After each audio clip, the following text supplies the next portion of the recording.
comunicação ela é desafiadora e persistir na comunicação é desafiadora, principalmente nos dias de hoje, onde qualquer pessoa com um celular na mão, com um ponto de vista, está comunicando, né? E tudo é questão de olhar. Se eu olho para uma informação com um viés, eu vou te mostrar aquela informação com aquela parcelinha apenas por aquele viés. E hoje em dia, qualquer pessoa com um celular na mão está comunicando, está noticiando, está emitindo opinião. O que anteriormente, quando você olha lá para o passado, o jornalismo sempre foi tratado como muito sério, né? Jornalistas passaram por seus piores momentos em ditaduras militares. Hoje em dia tem o boom, onde a comunicação é full time, e que bom que é assim. Aconteceu algo lá do outro lado do mundo, a gente está sabendo agora já que aconteceu, ao mesmo tempo em que esse cuidado com a notícia, esse mesmo full time, eu não vejo como tão positivo assim.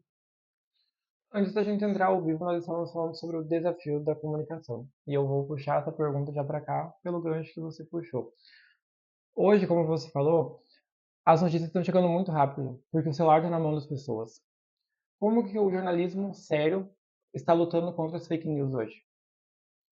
É, um monte de termos aí que tiveram em evidência nesses últimos anos, né? Fake news surgiu cerca de uns 3 anos aí, que a gente começa a escutar mais sobre as notícias falsas e tudo mais. Eu acho que o jornalismo sério, ele continua sendo aquele que olha para o fato não apenas pelo interesse que ele quer olhar para o fato, ou pela construção que ele quer ter daquele fato. O jornalismo sério vai trazer as informações acerca daquele fato, olhando para tudo que se pode olhar. Outra desconstrução dentro da universidade, e eu volto para a universidade porque a gente está falando com jovens aqui que estão construindo e olhando para o que querem ser, ou o que querem fazer, é... quem acredita na imparcialidade? Essa mesma professora perguntou. E aí, nossa, jornalismo é imparcialidade, eu vou ser imparcial no que eu vou escrever, no que eu vou... Não, a imparcialidade não existe. Ela não existe. Desde uma fotografia que você vai tirar, você vai olhar para um ponto em que eu vou olhar para outro. E a gente vai estar olhando para a mesma coisa. Então, assim, para mim, o maior desafio que tem comunicar hoje é justamente isso. É desde que lugar eu emito uma opinião. Desde que lugar eu levo uma informação. Porque tem milhares de coisas acontecendo o tempo todo. Mas não são as milhares de coisas que estão acontecendo o tempo todo que eu levo até você por meio de... Eu trabalho hoje em 2 veículos de comunicação que não tem nada a ver um com o outro, né? Eu coordeno um jornal que tem mais de 50 anos de história em Palmeiras das Missões, que já se consolidou e que a gente está fortalecendo ainda mais esse veículo de comunicação, mas tem uma bagagem gigantesca que alguém começou. Eu estou num outro veículo de comunicação que também já está consolidado em Palmeiras das Missões e na região, em que eu estou à frente de um programa de jornalismo diário, em que eu trago informações, eu trago pessoas para falar a respeito dessas informações e eu emito opinião a respeito dessas informações. E eu estou emitindo essa opinião desde que lugar? E eu estou comunicando para quem? O rádio tem uma potência gigantesca e a gente viu isso se fortalecer com o advento das enchentes e essa catástrofe climática que ocorreu, que a gente já vai falar a respeito daqui a pouquinho, mas o rádio se consolidou e mostrou a sua força em meio a tudo isso, onde as pessoas estavam ilhadas com um radinho de pilha apenas recebendo informação. Então, assim, eu estou emitindo opinião, eu estou trazendo informações desde que lugar? E eu acho que é isso hoje, é a maior dificuldade, porque a gente vive num país em que se uniu, graças a Deus, infelizmente, por um desastre que aconteceu, mas que vive uma polaridade gigantesca. E cada um está defendendo as suas verdades. E no momento que eu estou defendendo a minha verdade, eu estou fazendo uma enxurrada de informação, levando uma enxurrada de informação para as pessoas que estão só consumindo essa informação. E para onde que eu olho? Sabe? Então, assim, eu acho que a história dos veículos de comunicação fazem com que eles se consolidem como veículos de comunicação sério e profissionais sérios que trabalham nesses veículos de comunicação. Eu acredito fielmente que é isso. E não estou olhando para os grandes veículos de comunicação, porque aí tem muita coisa também que eu não consigo entrar nisso, né? Mas, assim, respondendo a tua pergunta, a história de veículos de comunicação sério e os profissionais sérios que neles trabalham, eu acho que cada vez mais a gente se segura aí para saber que o que a gente está consumindo é verídico, né? Porque por mais que tu veja uma notícia na rede social, você vai conferir se o veículo A ou B ou C publicou aquilo de lá e se realmente aquilo é verdade. Ainda se tem esse olhar. Porque como hoje todo mundo comunica, eu estou comunicando. Às vezes, até nos veículos de comunicação mesmo, a gente está correndo o risco de uma notícia falsa acontecer e ser publicada e depois ter que fazer uma errata e tudo mais. Mas o peso dos veículos de comunicação, para mim, ainda nos dias atuais, é o que consegue fazer a gente discernir aí o que é sério e o que não é tanto.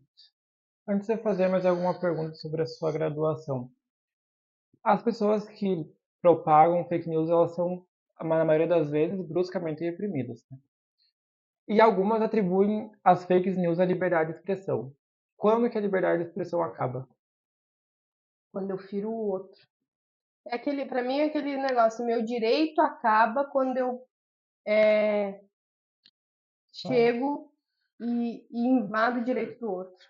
Então, assim, a fake news, ela, para mim, não tem validade quando eu avanço o território do outro e coloco em xeque a verdade do outro sem que o que eu esteja trazendo seja realmente a verdade, porque até a verdade hoje ela nem a verdade, que é algo tão concreto, a gente consegue trabalhar nos dias atuais, porque a minha verdade é uma, a tua é outra, e eu vou contar histórias diferentes a partir daquilo, mas eu, assim, ó, no momento que invadiu o território alheio e denegriu a imagem de alguém, e aquilo realmente não tem base, para mim aí já foi, né? Não tem. Voltando para a faculdade, em que meios de comunicação que você trabalhou? O que você mais gostou de trabalhar? Então, hoje eu estou à frente de um programa de rádio. E eu já flutuei aí, eu já trabalhei em jornal impresso. Quando eu estudava ainda, eu fiz estágio no Folha do Noroeste, em Frederico Westphalen.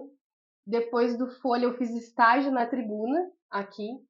Eu fiz estágio na Difusora, aqui.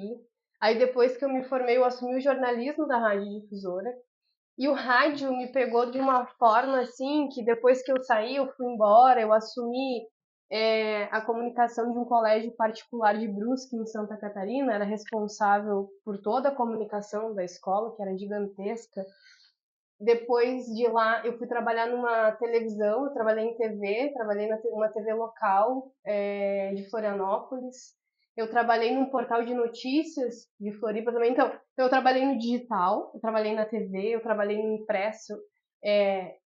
E hoje eu estou coordenadora da Tribuna e gosto muito de escrever, né? Gosto muito de escrever sobre as nuances da vida, assim, principalmente dos aprendizados, evolução e tudo mais. Mas o rádio, para mim, é a minha paixão, assim, tipo, todo mundo que me perguntava o que eu mais gostei de fazer, trabalhei em TV, trabalhei em impresso, trabalhei no digital, mas o rádio, para mim, é onde eu consigo chegar com as pessoas, em todas as pessoas, diferentemente de classe social. Quando eu trabalhei na Difusora a primeira vez, eu criei um quadro onde eu ia para os bairros. E eu ia em cada bairro e conversava sobre os problemas daqueles bairros e trazia e conversava com os gestores responsáveis por aquele problema. Então, assim, Para mim, o rádio é comunidade. E eu sempre gostei muito de trabalhar em rádio, assim. Por mais que eu tenha experienciado a TV, que eu gosto também do vídeo, mas para mim o rádio é o que eu mais gosto de fazer. Antes de nós entrarmos no ar, eu estava um pouco nervoso. E eu estava pedindo dicas para você de como acabar com o nervosismo ou como aprender a lidar. Como que foi essa primeira entrevista? Nossa, a minha primeira entrevista no vídeo, que foi quando eu fui trabalhar na TV, foi um desastre, né? O teste para eu fazer, porque eu precisei fazer um teste de vídeo para trabalhar na televisão, lá em Floripa, cheguei tudo descabelada, um terror, assim, ó, com um texto meio que pronto na mão. Foi um horror, na verdade, né? E tudo que a gente começa é desafiador. Eu nunca fui naturalmente, assim, porque hoje sai naturalmente pela experiência que se tem, né? Que eu conversava com você antes. Algumas pessoas me perguntam no rádio, como é que tu faz? Eu sento na frente do microfone pensando que não tem ninguém me ouvindo. Porque neste momento eu me liberto de toda e qualquer expectativa que tenho sobre mim, né? Porque se eu for me preocupar com o que A, B ou C vai pensar do que eu vou trazer ou do que eu vou falar, eu vou ficar muito nervosa, porque, nossa, você está carregando a opinião de várias pessoas. Esse é a minha tática, assim, de pensar que ninguém está me ouvindo. Ao mesmo tempo que, para mim, é de extrema responsabilidade estar ali comunicando e trazendo uma opinião. Eu não vou trazer uma opinião desde do que eu acredito, porque muitas vezes o que eu acredito não é representatividade nem de 1% de quem está me ouvindo, né? Eu vou trazer uma opinião baseada em todas as informações que eu tenho a respeito daquele fato em si. E isso é uma construção, é pesquisa, é leitura, é você é, não ouvir só uma parte daquilo, é uma construção que se tem. Então, assim, o início de tudo que eu fui fazer sempre foi desafiador. Eu acho que é assim para todo mundo. Ninguém chega pronto, né? Você vai aprendendo, você vai se construindo no meio do processo. Durante o mês passado, o que ganhou o foco nos jornais foi as enchentes que infelizmente atingiram o estado. O jornalismo, a imprensa, os veículos de imprensa tiveram um papel fundamental em desviar o que era verdade e o que não era, porque surgiu muitas fake news durante essa triste situação que o Estado viveu. Como que é lidar com essa tristeza e com essa dor? Tendo que ir até lá, ver as pessoas que estão passando por toda aquela cidade, como você falou, tinha pessoas debaixo d'água vendo notícias pelo radinho de pilha. Como que é? É, tem episódios e momentos que você não está preparado, né, para vivenciar, para experienciar e para trazer. Por mais que nós estivéssemos aqui longe, né, do que aconteceu, não aconteceu conosco. Eu trabalhava todos os dias com notícias a respeito das enchentes, dos deslizamentos, e você acaba, na verdade, eu como profissional, o que eu sempre vou tentar trazer é esse lado humano de toda e qualquer situação, né? Mas isso é o que eu tenho comigo, assim, qualquer assunto que eu for tratar vai ser dessa forma. E chega um momento dentro do jornalismo, como em qualquer outra profissão, em que as coisas se tornam automáticas. Você vai noticiar um acidente, você vai noticiar o acidente, onde ele ocorreu, quem vitimou, quantos anos tinha. É uma pessoa que está ali. É uma família que está sofrendo. É alguém que perdeu o pai, é alguém que perdeu a mãe, o irmão, o filho. E aí, essa questão das enchentes eu acho que nos trouxe um pouquinho mais para essa sensibilidade humana, né? De pessoas que simplesmente perderam tudo, de pessoas que perderam a vida, de pessoas que não tinham mais para onde voltar. Então eu acho que eu escrevi um texto a respeito disso, de que estava. Eu não sei se vocês também se sentiram assim, mas estava tudo meio estranho. Parecia que uma nuvem pesada tinha parado aqui e que todo mundo estava algo está acontecendo e realmente estava e a gente não estava entendendo o que está. Porque eu trouxe a notícia e eu comentei no programa, inclusive, de que os últimos dias de abril e os primeiros dias de maio iam ser de muita chuva, mas ninguém esperava que ia ser tudo aquilo. E aí depois eu conversei com pessoas, eu entrevistei os bombeiros que foram até as áreas atingidas para fazer os resgates e eu não estive lá, mas eu tentei trazer de quem esteve, porque senão você fica só na percepção aqui de fora do que pode ter sido aquilo. E sempre o que eu tentei tirar dessas pessoas foi: e o que mudou para ti vivenciar tudo isso? Porque ninguém que esteve em contato com o que aconteceu seguiu as suas vidas naturalmente depois daquilo. Ou voltou para casa, eu não tenho nada para reclamar. Ou voltou com, eu acho que eu não posso fazer muita coisa, mas o pouco que eu fizer vai ajudar muito alguém que não tem nada. Então, assim, eu acho que foi um grande aprendizado ao mesmo tempo que no meio disso tudo a gente tinha que lidar com informações. Mas eu, sinceramente, eu nem olhei para isso. Porque às vezes a gente dá muita ênfase para as coisas que não era importante naquele momento. De verdade, não era importante. O importante era o show que o Palmeiras das Missões estava dando de solidariedade, essas informações. E aí que tá, o filtro que tu faz como comunicador, o que tu vai levar até as pessoas? Eu vou ficar lá debatendo o que é verdade, o que não é, que interesse político tem, que não vou, meu, não me interessa isso daí. Eu quero saber o que está acontecendo de verdade. As pessoas estão conseguindo voltar para casa, não por quê? Porque a comunicação é serviço, você tem que informar o outro. Tem ponte fechada, não tem. E eu acho que isso também resgatou um pouquinho do jornalismo na hora, né?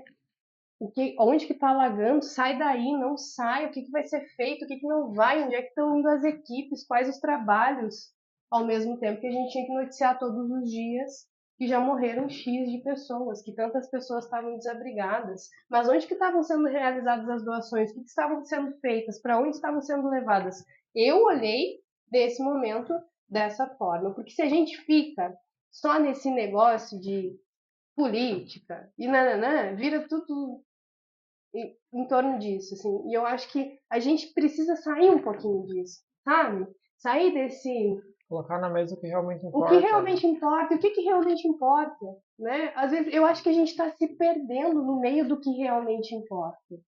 E a gente está, ao mesmo tempo que eles estão produzindo fake news, eles que eu estou falando, qualquer outra pessoa que esteja disseminando notícia falsa por aí, tem uma galera que está olhando para isso. Tá bom, mentindo ou desmentindo, aquilo dali já está acontecendo. E eles conseguem cumprir com o objetivo que se propõe. Mas tem muitas outras coisas ocorrendo. Infelizmente, nosso estado vem se recuperando aos poucos dessa catástrofe que aconteceu, né? Mas a gente torce para que tudo dê certo e as pessoas Ainda está voltem. acontecendo, né? Eu acho que é de extrema importância que a gente fale a respeito disso, porque não acabou. Tá chovendo de novo, tem enchente acontecendo de novo e tem gente precisando de ajuda da mesma forma, porque o ser humano tem essa memória curta, né? Se mobiliza, faz, mas daqui a pouco vai perdendo a força, vai seguindo os seus dias e tudo mais. Mas tem muita gente que ainda precisa de ajuda. Eu acho que é para isso que tem que olhar. Concordo também. Você já tem uma bagagem de anos de jornalismo, né? Quem seria digamos que uma referência para você no jornalismo hoje? Hoje, atualmente, tem uma jornalista da Globo News que se chama Natuza Neri, que ela tem um programa, né, na Globo News. Ela é comentarista política e ela é mulher. E para nós, em tantos meios, mas no meio da comunicação também, né, é tão desafiador tudo isso que eu acho a forma como ela se expressa, conduz, entrevista, tudo isso que eu falei até aqui, né, do que eu vejo do comunicar, eu consigo ver nela, independente do veículo de comunicação que está ou não e da opinião que as pessoas têm a respeito disso, ela como profissional, sendo mulher e conduzindo entrevistas assim de uma forma muito séria e tratando dos assuntos desde uma pluralidade, é alguém que eu olho assim e digo, essa mulher é referência, assim, pra mim. Antes de nós encerrarmos esse bloco, eu tenho uma pergunta para você, não é quem você gostaria de entrevistar e quem você mais gostaria de entrevistar? Quem eu gostaria de entrevistar é quem eu ainda não entrevistei, que tem uma história muito importante para contar, independente de quem seja. Eu nunca fui uma jornalista de tipo, nossa, essa pessoa tá aqui, eu preciso falar com ela. Não, qualquer pessoa que chegue até mim e tenha algo para transmitir para a comunidade que vai estar me ouvindo, é a entrevista que eu quero fazer. E a melhor entrevista que eu já fiz foi de alguém que trouxe algo para contar na sua maior simplicidade. Não tenho alguém assim.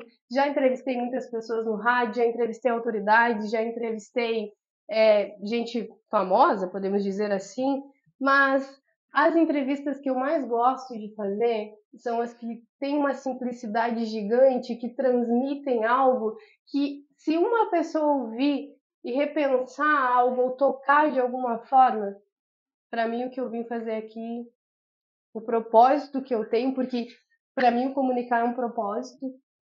Eu já tentei sair dele em alguns momentos. Também sou professora de yoga e tenho esse mergulho no autoconhecimento e trazer algo para as pessoas que façam com que elas ressignifiquem e tenham uma caminhada mais leve. São essas entrevistas que eu gosto de fazer. Com essa pergunta, então, nós encerramos o primeiro bloco. Vamos para um intervalo rápido, de no máximo 5 minutos. Quando voltarmos, nós voltaremos com o nosso bate-bola e jogo rápido aqui no podcast. Já voltamos.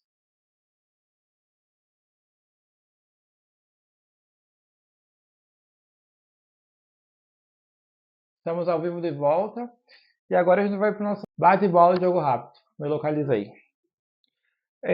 Esse quadro se consiste em onde eu digo uma pergunta ou uma palavra e ela me responde na primeira palavra que vem na cabeça dela. Ok.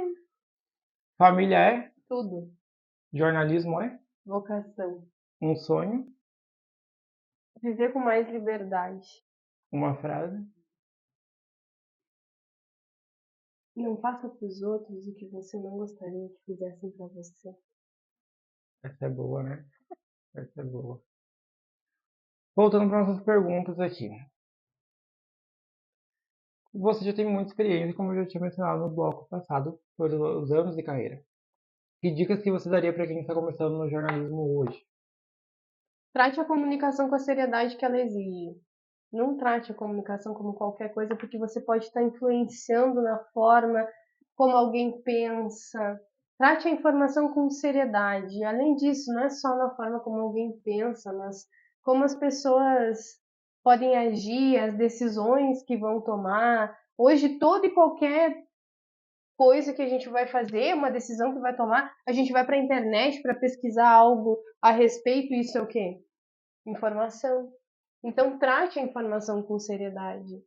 Não saia por aí publicando qualquer coisa, né? E se você realmente quer seguir esse caminho, por mais que pareça que não, se profissionalize. Porque é quando você busca conhecimento, que você busca um alicerce, que aí você entende as nuances, a comunicação, como que ela se deu, como que ela se dá, a evolução, quando a gente fala da comunicação de massa, que hoje dita padrões de vida, né? Pode ver, a nossa sociedade, ela se constrói por padrões que são apresentados por aí. Então, assim, para mim, a comunicação nos dias atuais é um dos assuntos mais sérios que a gente tem para debater. E se você está começando e realmente quer trabalhar com isso, construa o teu conhecimento com seriedade. Não ache que você sabe fazer alguma coisa porque você tem um celular e porque você vai mostrar algo para alguém. Isso também é importante, né? Eu acho que hoje, com tudo isso, muitas pessoas que têm algo bom e sério para entregar, elas têm mais liberdade porque as redes sociais permitem que isso aconteça e que bom, a gente sai do meio tradicional. Mas mesmo assim, né? essas pessoas também trabalham com a informação e com a comunicação com seriedade. Então trabalhe com seriedade. E saiba que o que tu tá fazendo é sério e que vai impactar a vida das pessoas e que se você tem algo para entregar, entregue isso com a tua verdade, mas tendo como base, tendo um alicerce, né? Um alicerce, uma base, para daí então comunicar. No bloco passado eu perguntei para você alguma inspiração que você tinha no jornalismo. E você citou uma jornalista. Como que você vê a atuação do papel feminino no jornalismo? Tanto regional, quanto estadual, quanto internacional. Pode ser clichê o que eu vou falar agora, mas as mulheres não estão em todos os lugares porque a gente fomos coibidas de estar por muito tempo, né? Isso já não faz mais parte, por mais que a gente tenha um país que mata mulheres todos os dias, e eu não venho com um discurso feminista aqui, porque isso não é o meu intuito e eu não tenho vocação para isso também, mas a gente pode estar onde a gente quiser e realmente isso é verdade, sabe? E ver mulheres emitindo opinião sérias, fortes na política, por exemplo, que eu, sinceramente, é um campo que eu nem gosto de entrar, porque eu tenho a minha opinião a respeito disso, já trabalhei no meio, então eu não gosto de entrar nesse campo, assim, mas você vê mulheres que fazem um trabalho excepcional de coberturas, que trazem uma informação séria para toda a comunidade, que fazem coberturas sérias, então assim, a gente está onde a gente quiser estar e isso cada vez vai crescer mais, porque não se trata de gênero, se trata da capacidade profissional de cada um. E assim como existem mulheres jornalistas excepcionais, existem homens jornalistas excepcionais, e eu acho que a gente tem que parar um pouco com isso, de que, né, não é questão de gênero. A gente precisa de mais espaço, sim, porque muito espaço nos foi negado num passado bem recente. E ainda a gente vive em ambientes que, por sermos mulher, não nos é dada a credibilidade que dá um homem por ser homem, infelizmente. Mas eu acho que isso a gente está conseguindo ultrapassar, vencer, evoluir, sabe? Meio que é a determinação de uma pessoa pelo gênero dela. Além do gênero, né? Vai além do gênero. Você vai construir, vai se dar bem no que você escolher se dar bem porque você vai se dedicar a isso. E claro, tem as nuances, é óbvio que tem. A gente enfrenta um monte de coisa, enfrenta também. Mas a gente está num caminho evolutivo. Nós vamos pro final da nossa entrevista e essas são as minhas perguntas preferidas. Aline por Aline. Aline por Aline? Quem é a Aline? Eu costumo dizer que eu sou uma alma em evolução. Não consigo me identificar com o que eu faço, com a profissão que eu escolhi. Não, né? Que quem está te falando aqui é a profissional, mas a profissional ela é recheada de vida. E a minha vida ela foi construída por cada passo que eu dei, por cada escolha que eu fiz. Então, eu sou só uma alma experienciando a vida humana, essa vida aqui. A minha evolução ela é muito mais voltada para o interior do que para o exterior. E se no exterior eu conseguir entregar algo genuíno e verdadeiro para alguém, eu tô feliz. A próxima pergunta que eu vou fazer, eu quero fazer para profissional e para a pessoa que atrás da profissional também. Tá. Aline Martins, o que é a vida? A vida. Só isso você quer saber o que é a vida. O que é a vida? É bonita. É bonita e é bonita. Só que para tu chegar nessa percepção, é uma caminhada aí, né? Cheia de tropeços e processos, é um emaranhado, é um complexo de escolhas, de caminhada, de cair e levantar, mas de saber que é curta, que daqui a pouco a gente não tem controle sobre nada, né? Então, é a oportunidade que a gente tem de vir aqui, evoluir, crescer, transmutar e seguir. Antes de eu encerrar, eu quero te agradecer imensamente por ter vindo aqui, por ter paciência comigo, que estava um pouco nervoso hoje, mas faz Imagina. parte do. Quero dizer que foi uma entrevista incrível, por mim, achei muito bom. Gostei muito da fala das tuas falas. E antes de nós encerrar, eu vou pedir para a produção pegar um presente que a gente tem para você.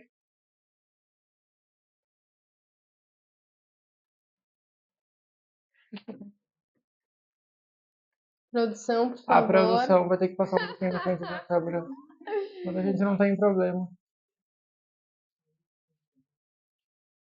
Muito É um presente de obrigada. todos nós, com muito amor e carinho, para você se lembrar da gente. Muito obrigada. Eu Ó, fico. Olha só. Obrigada! Eu que agradeço o convite dos meninos, de todos vocês. É uma alegria imensa poder falar um pouquinho da minha trajetória, da escolha que eu fiz, das nuances e dificuldades, mas também das alegrias de viver. E o ficar nervoso, quem é que não fica nervoso? No momento que liga uma câmera aí, tudo se vai, né? Então, assim, parabéns pelo projeto Vida Longa ao Policast, que vocês amém. possam contar mais histórias de pessoas que fazem parte da sociedade aqui de Palmeira das Missões, da comunidade, não da sociedade, mas da comunidade palmeirense, e que entregam algo aí, que fazem uma diferença também, mas não grandes diferenças. Às vezes a gente não tem que olhar para as grandes diferenças, né? Para algo que tenha, para algo que alguém tem para entregar que faça diferença na vida das pessoas para bem. Eu acho que isso é o intuito. Parabéns pelo projeto. Vocês estão jovens, quantos anos tem? 18. 18. É a faixa etária aí da galera, eu acho, né? E aí se dedicando a algo tão bacana assim. Parabéns e obrigada. Eu que agradeço. E obrigado a você. Com isso, nós encerramos mais uma transmissão do Policast. Nos acompanhe nas redes sociais. Nós temos um post no Instagram. Se tem algum convidado que você queira que nós entreviste, só colocar lá. Obrigado pela paciência, obrigado pelo carinho. Semana que vem nós estamos de volta com mais um episódio do Policast.